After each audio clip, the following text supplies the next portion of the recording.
Nzambe soki mwana nzambe aye fo bafukamela ndiki koloba so message ya nzambe ya solo eye esengeli bato nyonso bazana masonge esengeli bafukamela yango. Ah bon? Bakoki jamais kotelemela makambo ya nzambe soki makambo ya nzambe aye kopesa vérité na ye muto ata moko ba esprit ata moko te ekoki ko se donner peine ya koloba ke eza bongo te. Esengeli ba esprit nyonso ba message nyonso ezaki ya lokuta efukamela siko message ezo na vérité. Vérité nini? Esprit de vérité. Tio, esprit de vérité wana nde Jésus azalaki nango te. Non. Yango azalaki na ekulusu. Bandela mokili. Bandela. Zamba kela likolo pe na sika. Voilà. Siko problème eza na Jérémie 4. Jérémie 4. Verset 22 à 23. Jérémie 4 verset 22 à 23. Certainement mon peuple est fou. Ils ne me connaissent pas. Ce sont des enfants insensés, dépourvus de l'intelligence. Ils sont habillés à faire le mal, mais ils ne savent pas faire le bien. J'ai regardé la terre et voici elle est informe et vide. J'ai regardé la terre. Voici elle est informe et vide. Vide. Et là, les cieux et leur lumière a disparu. Le cieux et leur lumière a disparu. Ça veut dire cieux c'est la que la lumière. La lumière est cieux eza na lumière. La lumière limwe. Rumulili. Ndi yango wana moni sikoyo eriataki. Cieux koki kozanga jamais lumière. Sine c'est la ibon pour ma bon. Po nyoka ndi azokumba siko bato. Po bato nyonso bazokumba malelo, bazokumba mana nyoka. Siko faut kozonga na création na bandeli.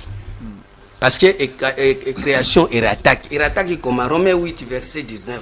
Romains 8 verset 19. Ainsi la création attend-elle avec un ardent désir la révélation du Fils, des fils de Dieu. Création est de la révélation. Et moi n'ensemble. Oui. Parce que jusque là, moi je n'ai Jésus. C'est que là Moïse na Jésus mabe. Ils ont même abattu na libunga. Ils ont bungi sabato. Siko bato basambela na kombo na Yesu, c'est ça la mabe. Ko sambela na kombo na Yesu ya liboso nano ka kombo ya Yesu boye ba yebi yango te. Kombo ya Yesu ezali liloba, Yesu ezali liloba mais liloba ya nzoto. Bato basambela kana liloba ya nzoto. Est-ce que basala ka malamu to basala ka mabe? Jean 8 et Jean 6 verset Jean 6 verset 63. Jean 6 63. Zunga bonganga. Bakimbangi se bolinga Bible bobo yango te yango ndeza na makamu nyonso bingo Bible ana eza mkanda ba mindele za ba mindele teza biso.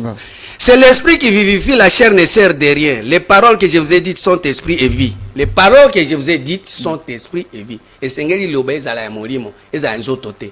Po loba ya nzoto ezo sala bato ba koma ba expatrié. Yango moni bato ebele bazotika Congo. Pona liloba nzoto bazokende kozala na ba pays mususu bamoni kuna nde paradis. Baza expatrié na nzoto baza expatrié na esprit. To egamite ba visa kobunga na mboka o. Déjà suite en transport.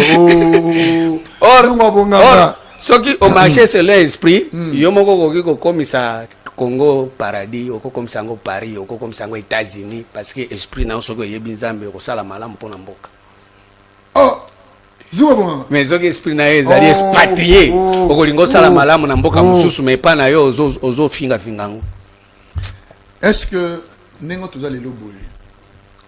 Ce qui lelo peuple congolais le BT toligné était to be zonga bonganga en plein air ate ya biso. Troisième testament. Est-ce que vous êtes d'accord non? Psaume 50 verset 1 à 2. Là on est dans la Bible. Mais réponse c'est quoi dans la Bible? C'est la Bible, c'est la Bible.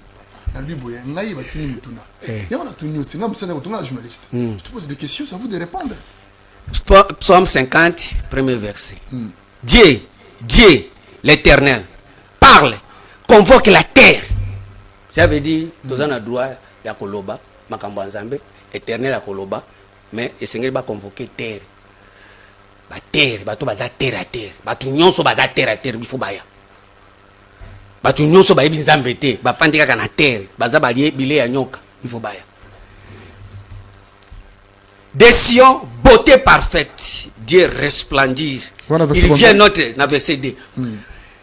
Des Sion, beauté parfaite. Moi, je suis Sion, nangoyo boya tomata na Sion. Babi kuna Sion, beauté parfaite. Sion nangoyo boya tomata na Sion na Lutama be Ah, Zembo le gars le goûta ma bena c'est pensé mon frère peut-être pourquoi. Mais ozo le kokota, mais ozo continue noter. Au quotidien. Papa na resomba boîte sa tomate, a resomba tomate ya ndamba. Malem tomate au boîte comme le bi. Oh. Mission. Retiré par les gars. Mais on ne va pas laisser des étrangers venir occuper le pays d'autrui, et si on veut le repousser, on devient génocidaire.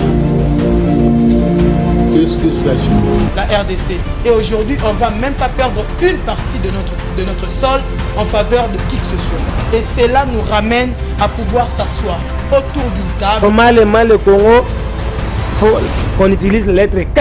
C'est très spécifique. Je suis Afrique. Papa Gela. Quand tu es Afrique, Papa Gelor, Faire pression à ma député provinciaux Yamboka. Mobutu Maréchal, alobaka likamo aussi la authenticité. Donc na angle wana te kozongela makambo bokoko na biso na ndenge Mwana asilisi na ifasika na yo bozandenge mokoto. Troisième testament tata moko aviva yango azate yango tozoya nango sikoyo. Moïse avec leader de Dieu. Mais ça patriarche papa. Patriarche. Papa de Nilesi a sali makambo na Congo to ignorer ngoti. Merci beaucoup révérend. Lingi makambo ya baguerre te parce que ngai na koti gouvernement te. Qu'est-ce qu'il va faire Bakambu, Moutoussami, et ça c'est Battons-nous pour la libération totale de la République démocratique du Congo, pas pour des... Merci beaucoup.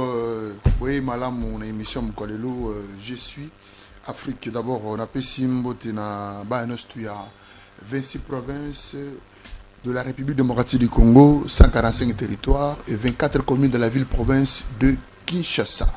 Oui, madame, mon émission Mkolelo, le 27 janvier 2026. Lelo, nous continuons l'émission Mkolelo. Et l'on a invité Nabiso Monamboka Zunga Bonganga. À travers cette émission, Torobé Tamaso, toujours Kakaya, 3e testament, le 6e épisode, il y a Moukwalelo. Mais avant tout le 6e épisode d'abord, tout ça la conclusion, il y a 5e épisode, avant tout il y a un 6e épisode, pour le 3e testament. L'émission Je suis Afrique. C'est une émission sociopolitique.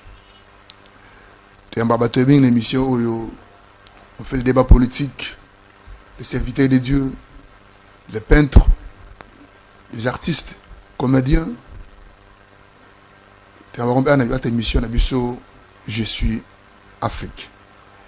Et là, moi, Namboka Zuma Bonganga, azali politicien. A politicien, mais Bosenga qui était après Sambela Mouké na likambo Troisième Testament. Troisième Testament est si quand on a pour n'ambo réseau le banini. Yango ne émission où il y a 5e épisode. Moi n'ambo gazunga bonganga.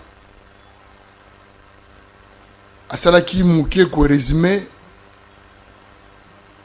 Couper ces formations Mouké concernant likambo où il y a Troisième Testament des œuvres likambo mboka. Na tout ça qui peut en mboka. Aza opposé, Aza Moutamajouté, c'était civilité, mais la serviteur de la République, c'est ce que je peux dire. Yesu Nezali que Bato Babongo la Motema et Bakota Epi, dans le 3e testament, peut être Mboke développé qui est le Bosso. À travers aussi, Nenge Mokozamboka et Mokona, je crois, aura pouvoir. Après ça, Rambogo au Congo, on a beau en Zambie.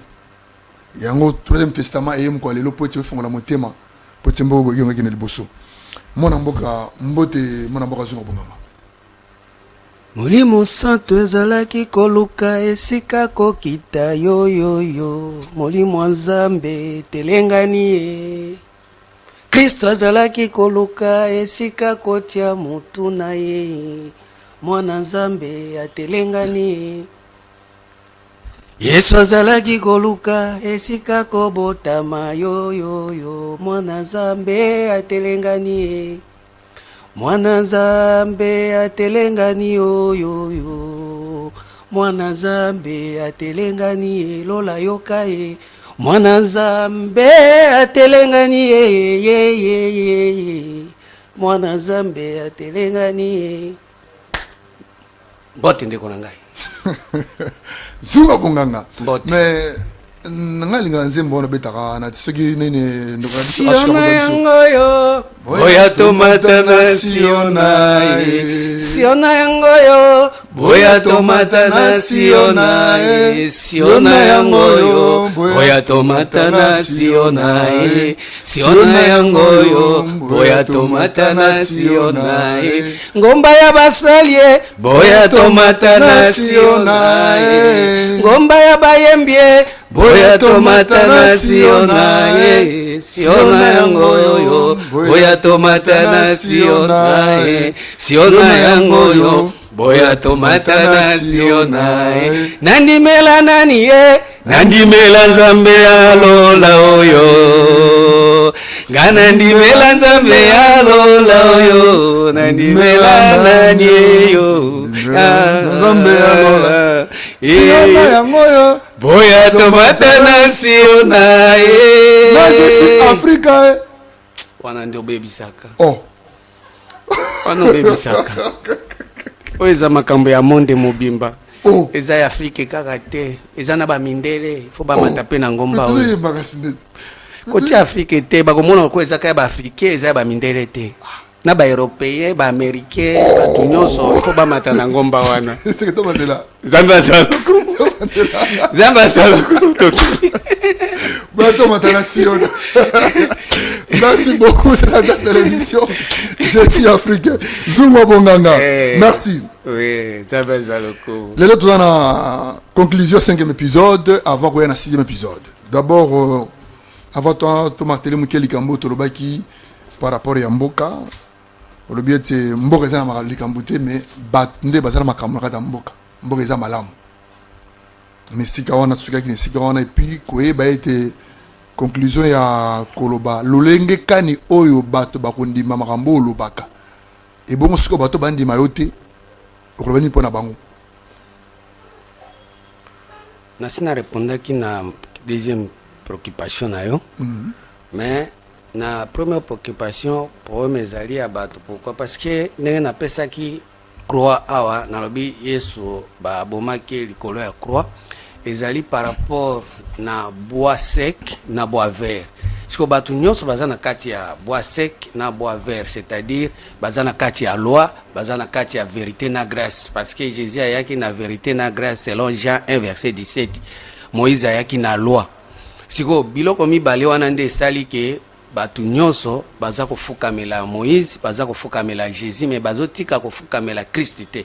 Or Christ nde na Hébreu 1 verset 5 à 6 balobi Christ na totanga ngopo ezala teke na zoloba makambo na ngai Hébreu 1 verset 5 à 6 Hébreu 1 verset 5 à 6 voilà. Car auquel des anges Dieu n'a-t-il jamais dit tu es mon fils, je t'ai engendré aujourd'hui et je serai encore et encore je serai pour lui un père et il sera pour moi un fils. Et lorsqu'il introduit de nouveau dans le monde les premiers-nés, il dit que tous les anges de Dieu l'adorent. Alors, est-ce qu'on ba ange nyonso ba sani ba adorer. Ba adorer. Ba ange ba adorer. Après si priorité na ba ange ba adorer mwana na ye. Do ba ange ba adorer mwana nzambe. Oh ba zo introduire. Puisque mwana nzambe ba ange ba tira ko adorer te. Tu vois, tant à introduire mwana ya nzambe de nouveau. Ndi alobi ba ange basa nini ba adorer yango moni 3e testament ye 3e testament ye sengeli ba ange nyonso ba fukam or ba ange ezali mutote ba ange selon Hébreu 1 wana Hébreu 1 wana verset 13 elobi boy et auquel des anges a dit jusqu'à ce que je fasse tes ennemis ton marchepied. Ne sont-ils pas tous des esprits au service de Dieu envoyés pour exercer un ministère à faveur de ceux qui doivent hériter du salut? Ça veut dire bah ange eza ba esprit. Et c'est ngeli ba esprit et fou kamela mwana oyo nzambe ye moko akotisi siko pour la seconde fois. Or mwana akoti pour la seconde fois ba ange soki ba adorer ye, ça veut dire bazali sur na droit ya koboma mwana ya nzambe lokola ndenge babomaki Jésus. Ah bon? Bon, ba bomaki Jésus baza pe ba ange. Parce que ezalaki ba esprit nde ekotelaki bango po ete bazwa Jésus batiene kulusu ba bomaye. Siko nzambe bibo parmi ba ange nyonso oyo bayaki kosala désordre ya koboma Jésus. Na turo soki bimisi mwana na ye akotisi na mokili esengeli ba ange nyonso basala nini ba adorer. Mais zunga bonganga mais obige ba mutubula katandako est-ce que Jésus botomaza ba ange? Ba ange nte ba bomaki. Ba ange te. Ba ange bato ba bomaki ba eba bilongi pe domona ba film nde ba loba na mboka de tout cela. Wana nyonso ezali sikoyo ba film ba mise en scène. Mais en réalité eza ba ange nte ba bomaki Jésus. Jude 1 verset 4. Jude 1 4. Car il s'est glissé parmi vous certains hommes dont la condamnation est écrite depuis longtemps, des impies qui changent la grâce de notre Dieu à dissolution et qui réunit notre seul maître, le Seigneur Jésus-Christ. Bango balinga Jésus-Christ était. Mais je veux vous qui réunit. Hein? Qui réunit d'abord. Bazo wanganaï. Bazo wanganaï. Je vous rappelle, je vais vous rappeler à vous qui avez fort bien toutes ces choses que le Seigneur, après avoir sauvé le peuple et l'avoir tiré du pays d'Égypte, fit ensuite périr les incrédules qu'il est réservé pour le jugement du grand jour, enchaînés éternellement par des ténèbres, les anges qui n'ont pas gardé leur dignité mais qui ont abandonné leur propre demeure, que Sodome et ba ange ba garder dignité na bangote. Or dignité na bango ezali ko fukamela mwana nzambe. Soki mwana nzambe aye fo ba fukamela ngi ko ba. So message ya nzambe ya solo eye esengeli batu nyonso bazana masonge esengeli ba fukamela yango. Ah bon? Bakoki jamais ko telemela makambo ya nzambe soki makambo ya nzambe aye ko pesa vérité na muto atamoko ba esprit atamoko te ekoki ko se donner peine ko bake eza bongote. Esengeli ba esprit nyonso ba message nyonso ezaki ya lokuta efukamela siko message ezo ya na vérité. Vérité nini? Esprit de vérité. Tio, esprit de vérité wanande Jésus azalaki nango te. Non. Yango azalaki na ekulusu. Yazamona na nzambe. Ndena koza esprit de vérité. Yango azalaki na ekulusu, azalaki na erreur. Yango babomelaki na ekulusu. Ça que je t'ai dit quoi? Koza yesu na ekulusu erreur te, munuzunga munga. Na explica que ekulusu ezali bois sec, na bois vert. Esika nini? Batu nyonso batie likia na bango na bois sec, batie likia na bango na bois vert. Ça veut dire batie likia na bango na Moïse, o ezali loi, batie likia na bango na vérité na grâce, o ezangi vie éternelle. Or makambo ya vie éternelle nde makambo nzambe. Makambo ya vérité na grâce eza vie passagère. Eza ba vie moko momentanée, grâce eza eloko mo ba faveur. Donc ça veut dire que bon, on doit na premier na 4e épisode que Jésus a na grâce. Yaki na grâce. Na vérité à grâce. Vérité à grâce. Siko na la loi. Moïse a la loi. Moïse a la loi. Siko na minute bato basis ba se baser na Moïse, ba se baser na Jésus. Or bango mi balé ba yaki na ministère de la mort. Oh. Siko tant ba na ministère de la mort, bato nyonso bazolanda bango, bazolata liwa na nzoto na bango. Bango nyonso fo bakota ba mema mutu na mutu amema kulusu na ye. Zunga bonganga mais liwa yaki mkolo ya jardin ndembebe. Siko à partir ya jardin. C'est le 5e épisode de la jardin. Siko problème ezani bato nyonso bazolanda nyoka, baza na ministère de la mort. C'est faut kata mutu nyoka. Il faut kata mutu ya nyoka. Ndemo liwe longo. Po soki mutu ya nyoka ezali. Il faut kata ngo. Soko kati yango te liwe ko continuer. Siko bon to kata ndenge nini? To kata ngo so to tozongisa bato na jardin, il faut premièrement ko visiter bato wana ko tala mituna bango. Ko yeba mituna bango très bien. Parce que bazolo bien que bazolo bake baza ba tête ne ba mikila te. Oh baza ba tête ne ba mikila te. Donc baza ba tête mais ba mikila te. Parce que totala mutu yango bien, totala tête yango bien so que kokani na tête onzambe azokanisa. Donc dans sa vie mutu na ba na nini ils ont un virus. Le problème est nini? Ba oui baza ba tête ba mukila te. Si il faut ko examiner tête. Totala tête na ba ona. Ko visiter crâne. Et yango moni Jésus ba bomaki na lieu de crâne. C'est ça pour na yango te. C'est le omoni batu nyonso bazoluka nzambe na ba conception humaine bazoluka nzambe après avoir recevoir matière ma songe baza na conception parce pas concevoir déjà ashika serviteur zoga tiko na conception wana tota na conception na bango wana eza lokola maquette mutu nyonso ava atonga ndako atiaka maquette iti oui maquette mutu nyonso ava sala eloko atima tiko tota na maquette wana ava ndako tota na tokipe na ndako te tokipe na maquette natapena musala nzambe zolandelo minga wa mais na micho tozoloba bien makambo ya nzambe faut kotala nano zana regie azolandela problème eza boye faut kotala nano conception po ingénieur soka ingia tongelo ndako osingaka na plan ndako ti est-ce que plan ndako nde ndako ma vendre faut plaisir d'abord mais tota nano plan kota la place quoi pour ce plat d'abord non le plat c'est la bonité chiko tota nano conception normale bien boy pour ça la boy chiko na à travers conception nde nyoka zokumba chiko bato basala kandako eza nzambe te oh zuno bunganga ndako nyonso tomata na siona yango yo boya tomata na siona siona yango yo boya tomata na siona ongomba ya bateye boya tomata na siona na je suis africa obebisaka kotiaka afrika te tokoya kosundola makaka biso moko toyeba makambo bamindele bayeba te ivo mokili mobi okay. Merci beaucoup Aska. Bon, tu es dans dossier Oisigo, tu beta masolo. Bateau ba le biais du Camboya troisième testament parce que bateau belé bazo comprendre ti. Le lengi kanyo kozora vision moko na troisième testament parce que bilanga oba ke basali bazé bilanga donc bilanga za munene basali baza muke. Mata basali muke wana ata batumbeli mteka yo moka.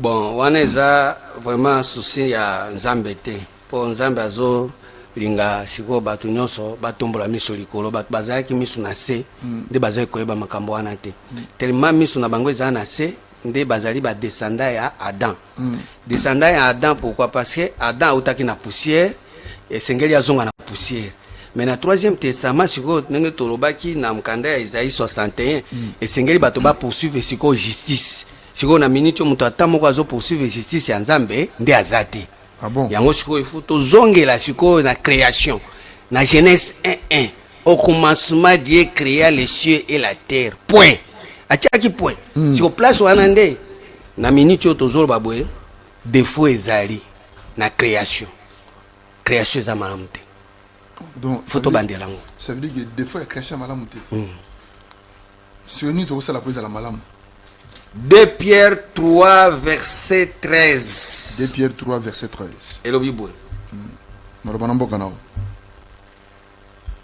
Mais nous attendons selon sa promesse de nouveaux cieux et une nouvelle terre où la justice habitera.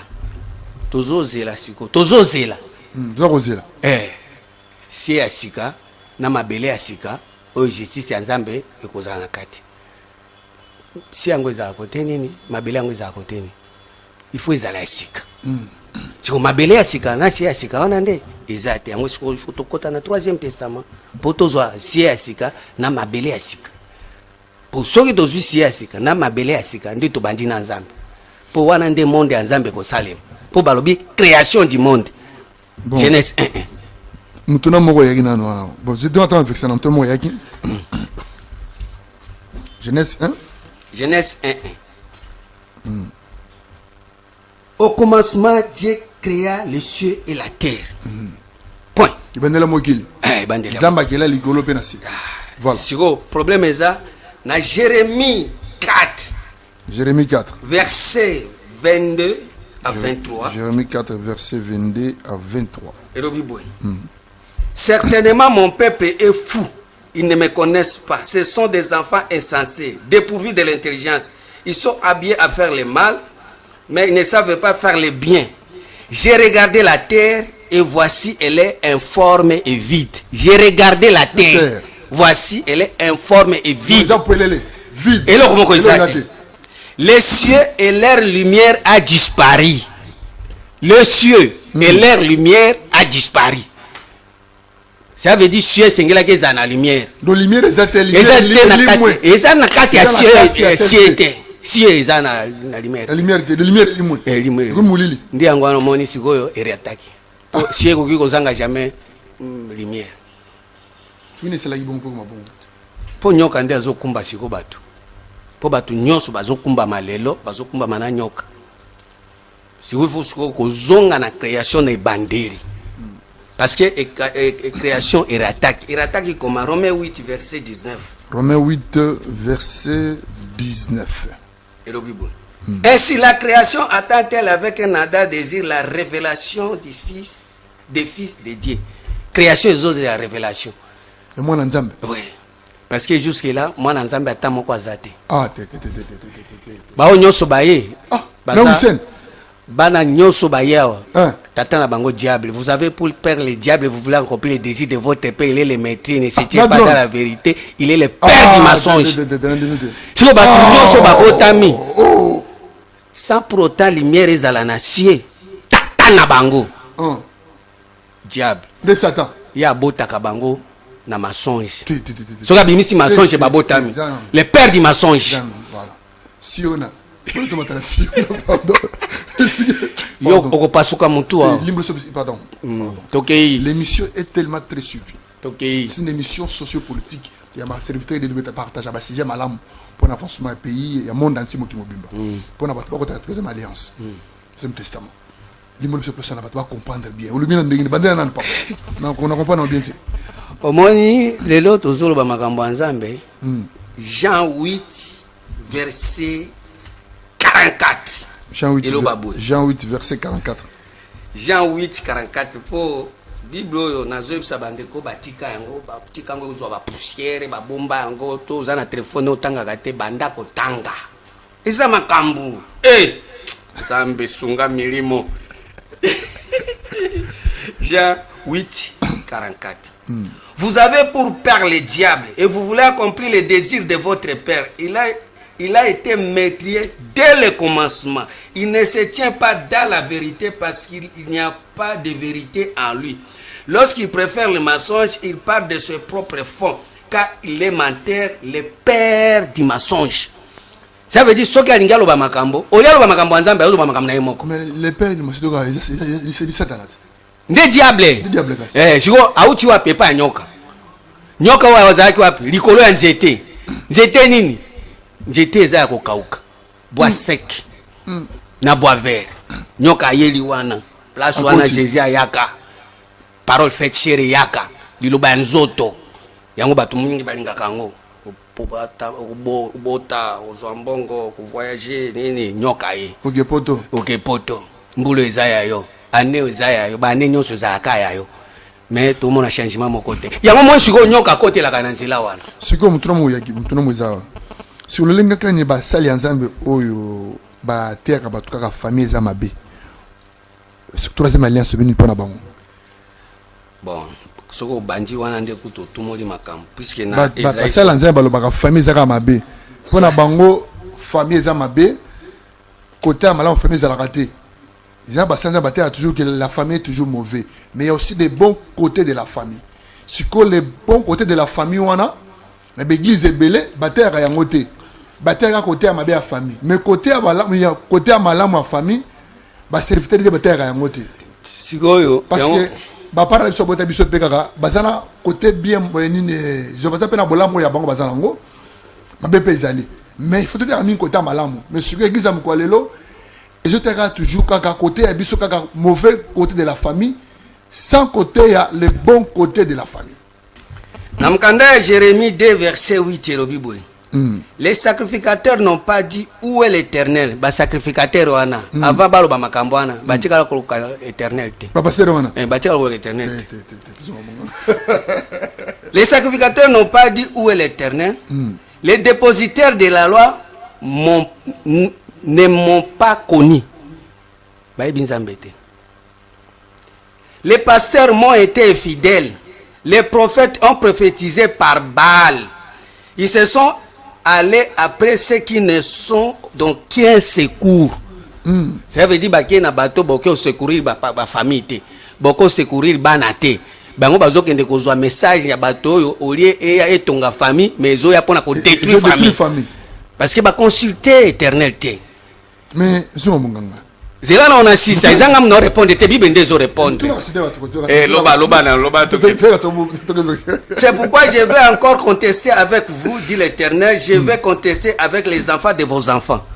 Moi nzambe siko asiriki obya ko banda sikoyo ko sala ba procès na bana o bana baboti na bakoko ça va procès mais bana ba baboti vous aba innocente baza ba innocent comme batata na bango ba beba déjà moi ça batata baza bana te mais tata tango baby makansha obebi sana mwana baby sina koko mzo ya makansi moni boye mona tela baby na siko mwana nyonso oyo azwa gendre wana azobotama déjà na iniquité azobotama na masumu bazobotama ba aveugle bazomona nzambe te mais bazomona batu bazomona famille olia ko luka nzambe po bamona nzambe baloba makambo ya nzambe baoluka nzambe te baoluka bango moko makambo na bango siko makambo na bango tellement balingi bazwa na sima ya bana baboto la famille mwana il faut baloba makambo na bango.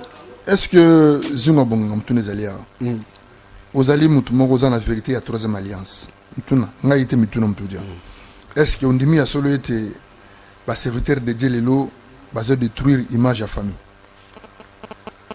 nzambe est-ce que ondimi d'abord nan ngana ondima te bible ndeko ndimisa ba serviteur de lelo bazo détruire image ya famille parce que la force d'une nation c'est la famille mais lorsque la famille est bafouée les pays aussi bafoués.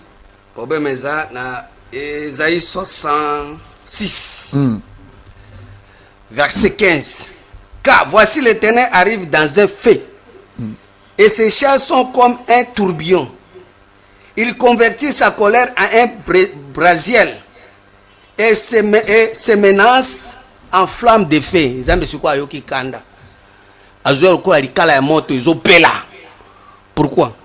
Parce que batu nyonso bazo travailler libanda ya jardin baza basali ya nzambe te baza basali ya nyoka parce que batiki ko travailler na jardin esika nini nzambe atiaki arbre de vie au milieu des jardins mais bazo travailler libanda ya jardin esika nini bois sec ezali na bois vert ezali so olia ko luka nzambe par rapport na arbre de vie bazo luka nzambe par rapport na bois sec bazo luka nzambe par rapport na bois vert. Yangwana esprit de erreur elati mutu nyonso. Or erreur wane ko sala ke message tango ezoya ekoloba makambo ya nyoka ekoloba makambo ya nzambe te. Siko nini toyeba ke message o eza nzambe o eza nyoka. Okoyeba yango par rapport na lumière ya premier jour na lumière ya quatrième jour. Lumière ya premier jour eza lumière o mutu moko azana ngote. Genèse 1 verset 3. Or eza pe lumière. Genèse 1 verset 3. Mais appelle lumière. Eza lumière mais mutu atamo ko zana. Siko bandeni ke lumière na eza mabeto ya malamu. Ya malamu yango. Voilà. Dieu dit que la lumière soit et la lumière fut. Dieu vit que la lumière était bonne. Et Dieu sépara la lumière d'avec les ténèbres. Place où on est. Nous avons la lumière dans les ténèbres. Auto lumière, auto ténèbres. Mais ce qu'on a quatrième jour, avec ça les sous baliminer. Genèse 1. Pardon, on a quatrième jour. Verset 14. Genèse 1, verset 14. Dieu dit qu'il y a des luminaires dans l'étendue du ciel pour séparer le jour avec la nuit. Que ce soit le signe pour manquer les époques, les jours et les années. Place où on est, Nzambe abebisa. Oh, abebisi comment? Apesi bango éclairage. Il y a quatrième jour. Pour éclairer. Bon, tant que vous éclairé, batu siko ole baluka lumière ya premier jour batika na lumière ya quatrième jour siko tant batika na lumière ya quatrième jour balingi siko luka lumière ya premier jour te quatrième jour ngo lumière o sala batu bazala mpe ambuye baluka nzambe na batantonné maye kabwani déjà voilà maye kabwani déjà voilà siko ba fleuve wana kabwani wana eza ba lumière ya quatrième jour or que bango faisons na première lumière liboso yango tozo na troisième testament tozo ngisa bango na lumière ya premier jour. Mais mutu moko akolinga ngo te mais mutu atama moko akolinga lumière ya oyo ya premier jour azate na États-Unis le baguette au salam salam malamu mais musala au sala parce que ba tobe ya ba mitu na bon c'est déjà mais ça facilité pour le bon esprit wana mais nzamba kosunga ke ba kolongwa mais ko abandonner nte naza droit ko abandonner naza droit ko abandonner faut se rappeler soutien pesa la pona ye naza droit ko abandonner. Lumière on a mutu akolinga ngo te na Jean 1 verset 4 à 5. En elle était la vie, et la vie était la lumière des hommes. La lumière, lui, dans les ténèbres, et les ténèbres n'auront pas reçu. Lumière est dans les ténèbres, ténèbres est beau. Habite aux hommes. Demoni lelo batu nyonso baza na Jésus, batu nyonso baza na Moïse. Soko memeli bango Jésus, o memeli bango Moïse basepeli. Mais so longoli bango to boma Jésus, to boma Moïse. To buka buka makolo ya badisi, ya ba brigand wana mibale. Baza ba brigand te. Baba mibi. Mais na kati ya kurusu, baptiaki ba deux brigands. Moko na gauche, moko na droite. Ba beti basite kaka. Poete makolo na bango etambola isusu te. Ça veut dire batala isusu mate à terre puisque qu'il soit beau les pieds de ceux qui annoncent l'évangile. Mais makolo na bango eza salité tant bazo sala makambo nzambe. Bon. Tiko na minute ndenge tolo baboye. Bango balingaka te batu bayi banzambe. Avant d'abord to mela mama yimuke. Tu as la deuxième partie. Le lenge ntokoye ba ete mutu oyo ya solo à côté na troisième alliance. Les mbonos andeni avant to mela mama yimuke. Mutu akokota ndenge nini? Tout ça pour votre troisième alliance. Akokota te. Mutu akokota te po mutu asa komi mutu. Yango na yebisa ki oke awa ezesu makambo ya batu te. Yango sikoyo nzambe ayebi mutu te, nzambe ayebi nde esprit. Po alobi en réalité dans l'homme, zela. En réalité dans l'homme, c'est l'esprit. Le souffle du tout-puissant qui donne l'intelligence. Ce n'est pas en dehors libanda ya mutu. Ça veut dire ndenge ozomona ngaboye naza kitoko, naza pembe, naza na veste nde mutu ye wana mutu wana te. Oyo ezali epave ya pamba. Siko esprit wana, bato baza na esprit wana. Na kati na bango nde bakoyeba ke il faut koluka nzambe. Mais so mutu aza na esprit ya kati na ete, aza nzoto. Alingi makambo ya nzoto, akotikala jamais koluka makambo ya esprit. Surtout esprit ndenge nini? Yango tozoya na troisième testament. Tozoya na troisième testament. Merci beaucoup. Yango tozoya na troisième testament. HK, c'est l'ambiance de l'émission. En attendant que HK Zouangana d'abord, parce que émission tellement très suivie, Tolingete Bosunga Pezunga Bonganga. Bosunga Zunga Bonganga, Nesika Bozali. D'abord, on a pu si Maman Siadi Mbote, na sengi na régime qui va les éléments ya Maman Centre Siadi. Centre de formation à 11e mairie limitée résidentielle, l'avenue Begonias numéro 614. Centre Siadi, on a plusieurs sortes de formations. Dans la formation, il y a coiffure, formation, il y a maquillage, perlage et couture, pâtisserie, auto-école, journalisme, audiovisuel, tellement élevé. Merci beaucoup. Nous sommes dans la commune de Limité, résidentielle sur l'avenue numéro 614. Soyez les bienvenus à tous. Centre Siadi, l'espoir de la jeunesse congolaise. Soyez les bienvenus à tous. Siadi, Lengi. Merci HK Nakatia Régie, Napesi Mbote Paya Mama Centre Siadi, Mama Adel Mbote Esika Ozali, Esika Malon formation en esthétique, coupé couture, perlage, nous sommes dans le Centre Siadi, dans 11e mairie limitée résidentielle sur l'avenue Begonas numéro 614. Mama Siadi, Moté Amounene Makasa Koleka. Nazé Meroloba parce que maman ana asunga biso minito. Mama Siadi. Mwana mboka Zunga Bonganga. Le lenge kani oyo bato bi esprit ekota na troisième alliance. Tokoyi bango ndenge ni. Ah Nzambe. Question na ebité so na répondre yango mutu moko comprendre parce que na minute oyo Matthieu 7 13 à 14 ezolo baboy. Entrez par la porte étroite, car l'âge est la porte spacieuse et les chemins qui mènent à la perdition. Il y en a beaucoup qui entrent par là. Mais étroite est la porte resserrée, les chemins qui mènent à la vie. Il y en a peu qui les trouvent. Toza na deux chemins. Toza na chemin moko ya munene o batu nyonso baza kolinga yango. Chemin nini? Marcher selon la chair. Batu balingi kotambola selon nzoto.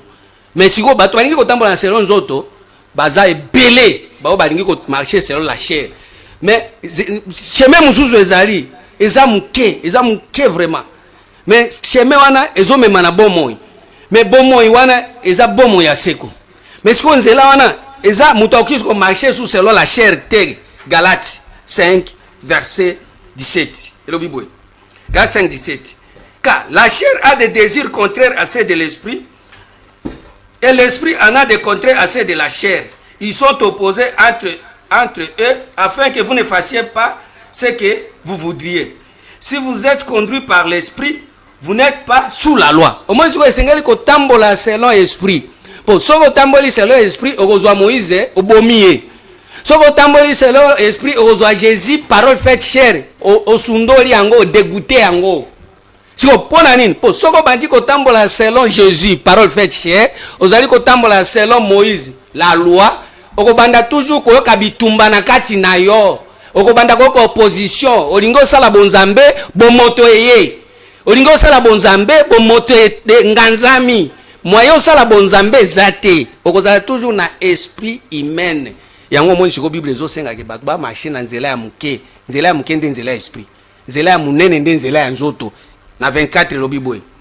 Ceux qui sont en Jésus-Christ ont crucifié la chair avec ses passions et ses désirs. Si nous vivons par l'esprit, marchons aussi selon l'esprit. Donc, ça veut dire il faut marcher toujours selon l'esprit. Marche esprit, c'est quoi ça? Selon l'esprit. Marche esprit, c'est mais non, ça principe en Zambé, non? Vous en avez moto, na bon Zambé na kati na yo. Non. Moto c'est d'abord tout ça d'abord principe de Dieu. Comment tu dis mon Zambé non? Pour marcher selon l'esprit, dans verset 26, c'est au Bible. Ne cherchons pas une vaine gloire à nous provoquer les uns les autres, à nous portant en vie les uns les autres.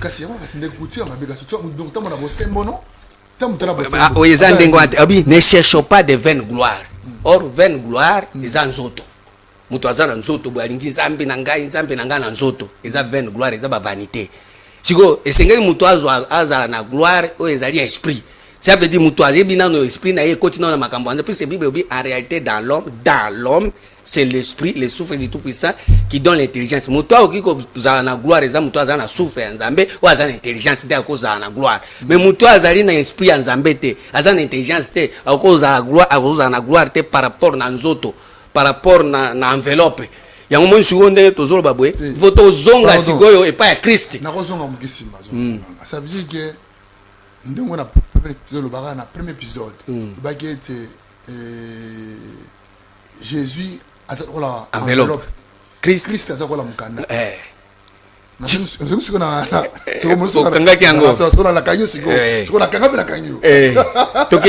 donc ça veut dire Christ batunde bakondimela Christ oui mais Jésus oui yango moni na Ephésiens 5 verset 2 Ephésiens 5 de elobi bwe mingi ba jeune bo vérifier ka makamna zolo ba botanga kango marcher dans la charité à l'exemple de Christ.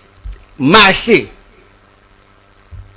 dans la charité à l'exemple de Christ qui nous a aimés, qu'est-ce qui s'est livré lui-même à Dieu pour nous comme une offrande, un sacrifice de bonne odeur. Pas Jésus, Christ. Si vous bato balingi ko tambola na nzela ya Christ te. Bato balingi ko tambola na nzela ya Moïse na nzela ya Jésus. Nzela ya Moïse na Jésus. C'est nzela ya Moïse na Jésus mabe. Ezo mema bato na libunga. Ezo bungisa bato. Siko bato basambela na kombo na Yesu, c'est ça la mabe. Ko sambela na kombo na Yesu ya liboso nano ka kombo ya Yesu boye ba yebi yango te. Kombo ya Yesu ezali liloba, Yesu ezali liloba mais liloba ya nzoto. Bato basambela na liloba ya nzoto. Est-ce que basala ka malamu to basala ka mabe? Jean 8 et Jean 6 verset Jean 6 verset 63. Jean 6 63. Bakimbangi se bolinga Bible bobo yango te yango ndeza na makamu nyonso bingo Bible ana eza mkanda ba mindele teza biso. C'est l'esprit qui vivifie, la chair ne sert de rien. Les paroles que je vous ai dites sont esprit et vie. Les paroles que je vous ai dites sont esprit et vie. Et sengeli loba ezala ya molimo eza nzoto te. Po loba ya nzoto ezo sala bato ba koma ba expatrié. Yango moni bato ebele bazotika Congo. Pona liloba nzoto bazokende kozala na ba pays mususu bamoni kuna nde paradis. Baza expatrié na nzoto, baza expatrié na esprit. To egamite ba visa ko bunga na mboka o. Déjà suite en transport. Or soki au marché c'est l'esprit, yo moko koki ko Congo paradis oko comme sango Paris oko comme sango États-Unis parce que esprit na soko yebi nzambe ko sala malamu pona mboka. Oh zuwa bon mais soki esprit na ezali expatrié oko lingo sala malamu na mboka mususu mais pas na yo ozo finga fingango. Est-ce que nengo tozali loboye ce qui les lo peuple congolais le BT toligné était to be zunga bonganga en plein air ate biso Troisième Testament. Est-ce que vous êtes d'accord non? Psaume 50 verset 1 à 2. Là on est dans la Bible. Mais réponse c'est quoi dans la Bible? C'est la Bible, c'est la Bible. La Bible, il y a un journaliste. Je te pose des questions, c'est à vous de répondre. Psaume 50, premier verset. Dieu, l'Éternel, parle, convoque la terre. Ça veut dire, nous avons le droit de Koloba, Makambo Nzambe, Éternel à Koloba, mais le Seigneur va convoquer terre. La terre, bato baza terre à terre. Bato nyonso baza terre à terre, il faut baya. Bato nyonso ba yebi Nzambe te, ba fandi kaka na terre, baza ba bile ya nyoka, il faut baya. Des Sion, beauté parfaite, Dieu resplendir. Il vient notre verset 2. Des Sion, beauté parfaite. Moi, je suis Sion nango yo boya tomata na Sion. Babi kuna Sion, beauté parfaite. Sion nango yo boya tomata na Sion na e. Lutama be. Ah, Zembo. Le gars lutama be. Na c'est pas Zembo fona pourquoi? Mais aux le cocota, mais aux continents notés, au quotidien, mon frère, au quotidien noté. Babi, décision, beauté parfaite. Ozana on a mutu mi balé papa, mutu ya nyoka ezali, na mutu ya Jésus ezali, na mutu ya Moïse ezali. Tala nengo zana ba chenete ya boye, za ba mutu ya nyoka. Style wabi, ezo like ça déjà que komoko boye, et que komoko boye azo batela yo. Et que komoko boye azo batela yo.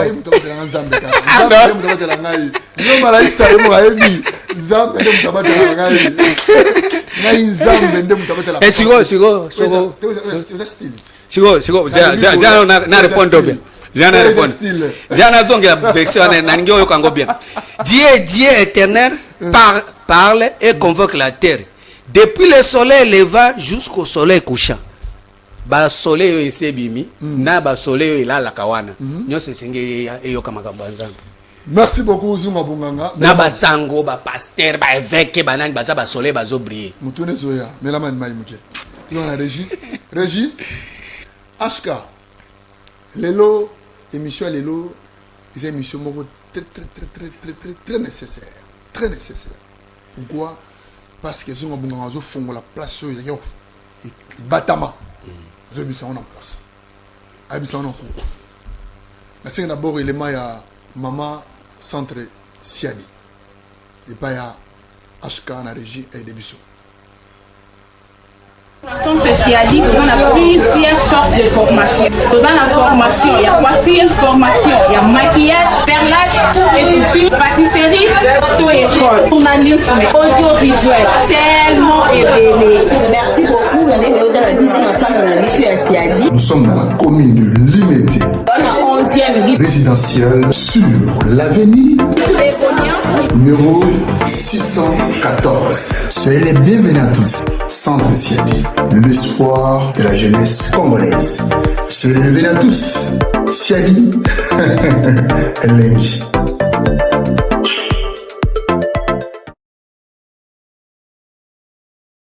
Régie Zuma Bonganga. Bon, basango pe baza bandeko na biso, eza ba mindele ba bandeko na biso, mutu atamoko aza ennemi na ngai azate parce que biso nyonso toza na posa ya Nzambe. Ça veut dire na basango faut pas na troisième alliance. Bango nyonso. Baza ko se sacrifier pour na Nzambe te. Baza bato esengeli Nzambe amona bango. Lelo soki batiki nzoto na mabele, mais molimo na bango ezonge pa Nzambe. Na basango ba pe na troisième alliance. Kobemisanga teke nasi basé na bango nazolo bana mutu nyonso baloba du soleil levant et le soleil couchant. Le soleil levant et le soleil couchant. Le soleil levant. Na lo soleil couchant. Bango nyonso baza ya Nzambe. Nzambe alingi bango mingi. Mo ndenge troisième testament yeboye elingi mutu nyonso puisque tozozongisa bato na jardin, est-ce que kozongisa bato na jardin eza mabe? Bato basi balongwe na jardin, yo ye na volonté obi non, na fungola na porte ya jardin, na ngi tokota biso nyonso, na biteke na kangama na ngonga moko. Na koki koloba ke na tiki na ke ko prêcher na pays mususu. Na ke ko kende na Afrique du Sud, na ke na Hollande, na ke na France, mais na moni ke Congo, eza ya mboka moko béni. Na ko tika ngo boyete. Tika la Christ.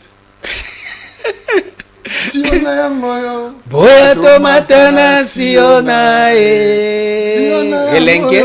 Boya tomatana siona siona yango yo. Boya tomatana siona siona yango yo. Boya tomatana siona. Ona nani mela nani animela zambe yango la animela nani animela zambe na lola.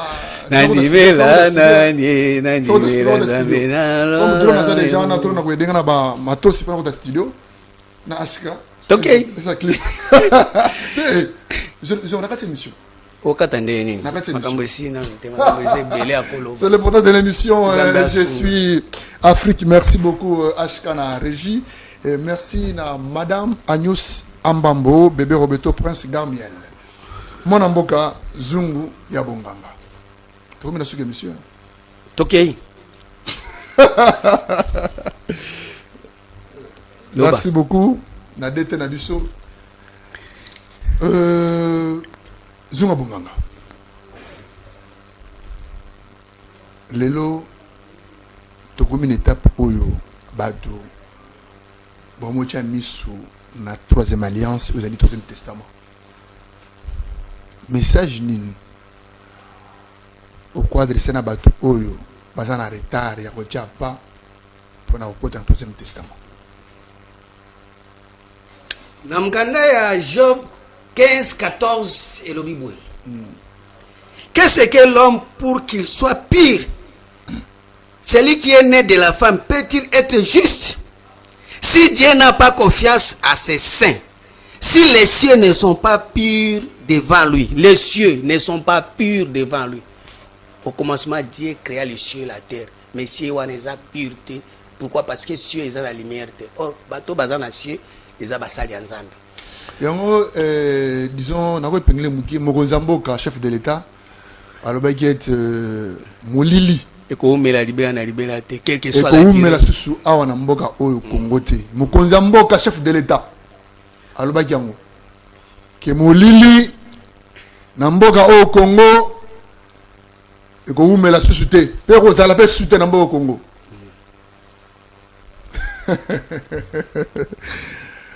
Zuma Bonganga Yangwana moni tozolo ba bien Zambe na bolingo nae bato wana aussi eza pire na mkanda ya Psaume 49 verset 17 Yerobibwe. Ne sois pas dans la crainte parce que un homme s'enrichit. So moi muto akomi na mbongo ko banga ngote. Parce que les trésors de sa maison se multiplient.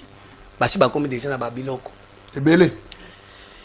Il n'aurait beau dire car il n'a verset 18 car ils n'apporteront rien à Moura. Soki ba kufie ba kenelo côté. Nyoso kotika na. Nyoso kotika. Nyoso kotika. Yango il faut ba nyoso ba na troisième testament. Pour ceux ba kufi ba kenelo côté. Soki nyoso ba kufi kenelo. Soki ba na troisième testament. Tant ba kufi ba kenelo. Oh, le banelo on est dans somme to fait le ndente wana pe na boy. Ecclésiaste. Oh. Ecclésiaste 12 verset Bible zaki toko. Qu'est-ce que l'immo le Seigneur ba somme to fait le ndente na somme to dans le testament sur ko fait na bilo ndenge. Ecclésiaste 12 verset 9. Avant que la poussière retourne à la terre comme elle était et que l'esprit retourne à Dieu qui l'a donné. Esprit et kozonga pas nzambe parce que nzambe appelle ça esprit. Mais tant que ozana monkili nzambe atika ko peso esprit te. Yo zaka ka makamba mabele, ozonga kana mabele. Or na minute tozana posa siko to coach sabato na esprit nzambe po ete soki lelo zote ke na poussière, zote ke na mbenzeke, mais esprit na bango fo ezonga na nzambe. Et kozonga pas nzambe pourquoi? Parce que tozozonga sa bango na jardin. Or na kati ya jardin d'esprit ya Nzambe ezalaki oyo ezali na arbre de vie. Or arbre de vie wana nde esprit ya Nzambe. Or eza na vie nini ya éternité. Or vie ya éternité eza na kati ya justice ya Nzambe. Yango moni balo totangaki la fois passée psaume 92 verset 13.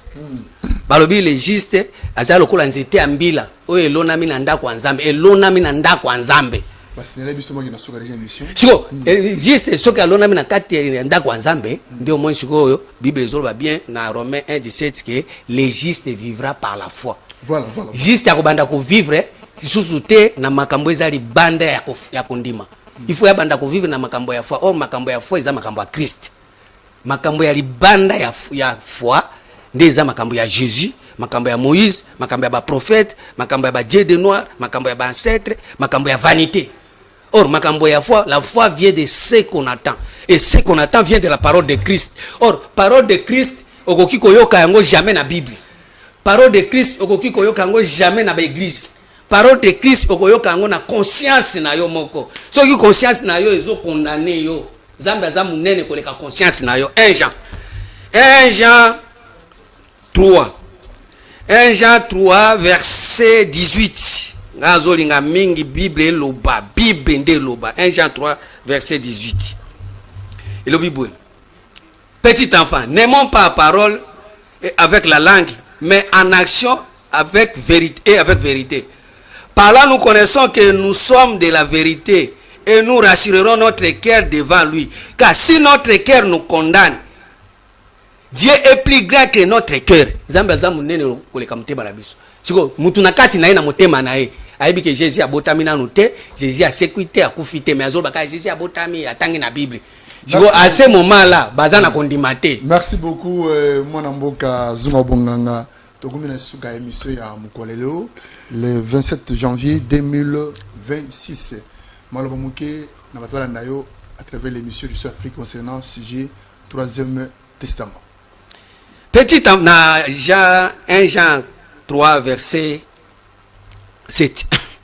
Petit enfant, que personne ne vous séduise. Celui qui pratique la justice est juste, comme lui-même est juste. Celui qui pêche est du diable, car le diable pêche dès le commencement. Le Fils de Dieu a apparu afin de détruire les œuvres du diable. Nous sommes dans le 3e Testament. Nous sommes détruire les œuvres du diable. Merci beaucoup. Nous sommes à la fin de l'émission Je suis Afrique. À la prochaine émission avec plusieurs invités sur l'émission Je suis Afrique. Kumama lelo libela, kumama zambo yo, kumama lelo libela, kumama zambo, kumama lelo libela. Merci beaucoup. Kumama lelo libela, kumama zambo yo. Congolais est incapable de ressembler à boîte sa tomate. Malembe, tomate au boîte comme le bio. C'est ça, retiré par les gars. Mais on ne va pas laisser des étrangers venir occuper le pays d'autrui, et si on veut le repousser, on devient génocidaire. Qu'est-ce que cela signifie? La RDC. Et aujourd'hui, on ne va même pas perdre une partie de notre sol en faveur de qui que ce soit. Et cela nous ramène à pouvoir s'asseoir autour d'une table. Au mal le Congo, il faut qu'on utilise la lettre K. C'est très spécifique. Je suis Afrique, Papa Guélor. Quand tu es Afrique, Papa Guélor. Faire pression à ma député provinciaux Yamboka. Mobutu Maréchal. alobaka likamo si la authenticité na okena angle wana te kozongela makambo bokoko na biso na ndenge mwana asilisi na ifasika na yo boza ndenge moko te. Troisième testament tata moko avive yango aza te yango tozoya nango sikoyo. Moïse avec leader de Dieu. Mais ça patriarche papa. Un patriarche. Papa Denis Lesi asali makambo na Congo to ignore yango te. Merci beaucoup, révérend. Tolingi makambo ya baguerre te parce que ngai nakoti gouvernement te. Qu'est-ce qu'il va faire Bakambu, Moutoussami, et ça c'est Yoli Battons-nous pour la libération totale de la République démocratique du Congo, pas pour des